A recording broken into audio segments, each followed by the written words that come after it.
మహాదేవుడును మన రక్షకుడు అయిన యేసుక్రీస్తు ప్రభుల వారి అతి పరిశుద్ధమైన ఉన్నతమైన శ్రేష్టమైన నామంలో ఉదయకాలం అన్నా అనే చక్కని కార్యక్రమాన్ని చూస్తున్న మీ అందరికీ నిండు హృదయంతో వందనాలండి.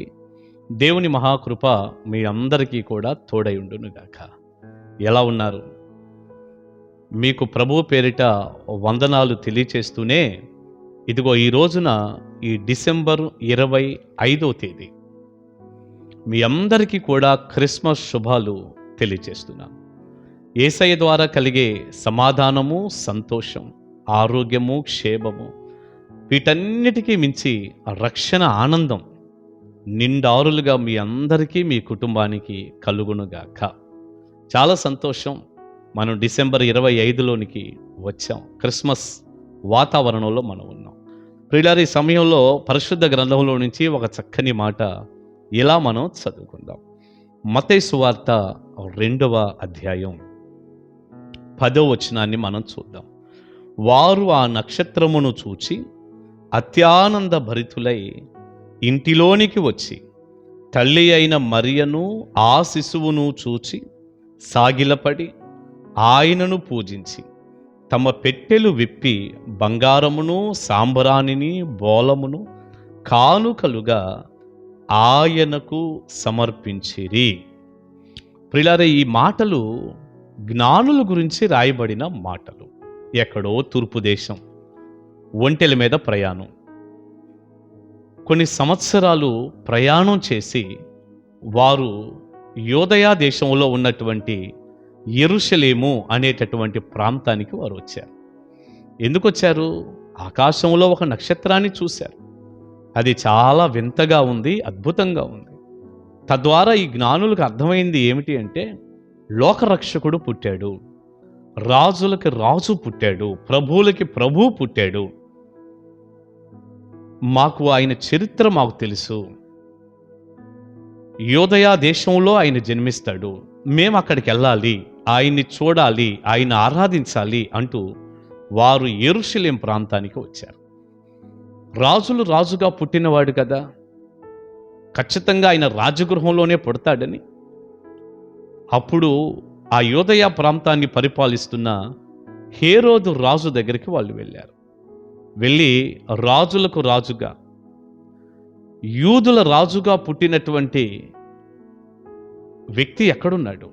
ఆయన్ని మేము చూడాలి. యూదుల రాజుగా పుట్టినటువంటి వ్యక్తిని మేము చూడాలి, మేము ఆయన పూజించాలి, ఆరాధన చేయాలి అని అడిగారు. అప్పుడు హేరోదు రాజు కలవరపడి, నాకు కూడా తెలియదు, మీరే కనుక్కొని నాకు చెప్పండి అన్నాడు. మొత్తానికి జ్ఞానులు మరలా బయలుదేరి ప్రయాణం చేశారు. బయటకు వచ్చిన వెంటనే వారికి ఆ నక్షత్రం మరలా కనిపించింది. ఆ నక్షత్రం ప్రయాణిస్తూ ఉండగా, ఏ నక్షత్రం అయితే తూర్పు దేశం నుంచి వారిని తీసుకొచ్చిందో ఆ నక్షత్రం మరలా ప్రయాణిస్తూ ఉండగా వీరు ఆ నక్షత్రాన్ని వెంబడించారు. వారు బెత్లెహేము ప్రాంతంలో ఉన్నటువంటి ఒక ఇంటిలోనికి, ఇల్లు అని రాసింది ఇక్కడ, పశువుల పాకల్లోనే ప్రభు అక్కడ లేడు, ఒక ఇంటిలో ఉన్నారు. ఆ ప్రాంతానికి యేసయ్య ఉన్నటువంటి ఇంటి మీదకు వచ్చి ఆ నక్షత్రం ఆగింది. అప్పుడు మనం ఏం చదువుతున్నాం? వారు ఆ నక్షత్రమును చూచి అతి ఆనందభరితులై ఇంటిలోనికి వచ్చి, ఆ నక్షత్రం చక్కగా ఇంటి మీదకి వచ్చి ఆగింది, ఇంటిలోనికి వచ్చింది, ఇంటి మీద ఆగింది. వీరు ఇంటిలోనికి వచ్చారు, అతి ఆనందభరితులై ఇంటిలోనికి వచ్చి, చూడండి అక్కడ తల్లి అయిన మరియను ఆ శిశువును చూచి, అక్కడ ఇద్దరు కనపడుతున్నారు. యేసు ప్రభువారికి జన్మనిచ్చిన తల్లి మరియ కనపడుతుంది. వెంటనే దాదాపు 2 సంవత్సరాల లోపులో, 2 సంవత్సరాలు అంత ఉంటుంది వయసు, అంతే. ఎందుకంటే ఆ తర్వాత హేరోదు 2 సంవత్సరాల లోపు పిల్లలందరినీ కూడా చంపించిన కారణాన్ని బట్టి సుమారు 2 సంవత్సరాల లోపులో యేసయ్య ఉన్నాడని మనకు అర్థమవుతుంది. చిన్నపిల్లవాడు, బాలుడైనటువంటి యేసయ్య, యేసు ప్రభువారికి జన్మనిచ్చినటువంటి తల్లి మరియ, వారిద్దరినీ చూశాడు. వారు చూశారు, సాగిలపడి ఆయనను పూజించి. ఎంత చక్కని మాట అండి! సాగిలపడి ఆయనను పూజించి. 2 సంవత్సరాల చిన్న పిల్లవాడి ముందు ఎందుకంటే వీళ్ళకి తెలుసు, జ్ఞానులు కదండి, తెలుసు ఈయనే రక్షకుడు, ఈయనే రాజు, ఈయనే ఆరాధించడానికి యోగ్యుడు, పూజించటానికి అర్హుడు, తెలుసు వాళ్ళకే. అందుకే వారు జ్ఞానులయ్యారు. వారు ఆయనను పూజించారు. తల్లి మరియను వారు చాలా గౌరవించారు, సంతోషపడిపోయారు. కానీ ఆరాధన మాత్రం యేసయ్యకే చేశారు. పిల్లలు, ఈ రోజును కూడా మనం ఎవరినైనా గౌరవిద్దాం, ఎవరినైనా అభినందిద్దాం, ఎవరిని బట్టి అయినా సంతోషిద్దాం. కానీ ఆరాధన మాత్రం యేసయ్యకే చెందాలి. ఆయనను పూజించి తమ పెట్టెలు విప్పి బంగారమును, సాంబ్రాణిని, బోలమును కానుకలుగా ఆయనకు సమర్పించారు. కానుకలిచ్చారు, సాగిలపడ్డారు, పూజించారు, ఆరాధన చేశారు కేవలం యేసయ్యకి. ప్రియబిడ్డ, ఈ చక్కని క్రిస్మస్ రోజున, ఈ డిసెంబర్ 25వ తారీఖు, ఒక దైవజనుడిగా నేను మిమ్మల్ని అడగగలిగిన మాట, నువ్వు ఆరాధించేది యేసు ప్రభువునేనా? యేసు ప్రభు దగ్గరికి జ్ఞానుల వలె వచ్చే మనస్సు నీకుందా? మీరు దేవుని మందిరానికి వెళ్తారా? ప్రభువుని చూడాలి, ఆయన మాటలు వినాలి, దేవాలయానికి వెళ్ళాలి అనే ఆశ మీకుందా? మీరు రక్షణ పొందారా? యేసయ్యకు మీ హృదయాన్ని ఇచ్చారా? ఆయన మాత్రమే ఆరాధనకు యోగ్యుడని తెలుసుకున్నారా? యేసు ప్రభువే రాజులకు రాజని, సృష్టికర్తని, పరలోకానికి మార్గమని మీరు నమ్మారా? వారు బంగారు, సాంబ్రాణి, బోలము, పెట్టెలు విప్పి అర్పించినట్టుగా మీ జీవితాలు ప్రభువుకు అర్పించారా? మీ బ్రతుకులను దేవుని పాదాల దగ్గర పెట్టారా? ఇవేవీ లేకుండానే ఊరకే క్రిస్మస్ పేరిట ఏదో గంతులు వేసుకుంటూ, సంబరాలు చేసుకుంటూ, ఏదో ఇవాళ డిసెంబరు 25 క్రీస్తు నేడు పుట్టెను హల్లెలూయా అంటూ అరుచుకుంటూ అంతటితోనే ఆగిపోతున్నారా? ఆ యేసయ్య మీ హృదయంలో జన్మించాడు. ఒక్కసారి ఆగి ఆలోచించండి. జ్ఞానులు సంవత్సరాల తరబడి ఒంటెల మీద ప్రయాణం చేస్తూ యేసు ప్రభు ఉన్నటువంటి బెత్లెహేము ప్రాంతానికి, ఆ ఇంటిలోనికి వచ్చి వారు యేసయ్యను ఆరాధించారు. ఈ రోజున సంవత్సరాల తరబడి నువ్వేం ప్రయాణం చేయక్కర్లా. మీ ఇంటి పక్కనే ఉంటుంది మందిరం.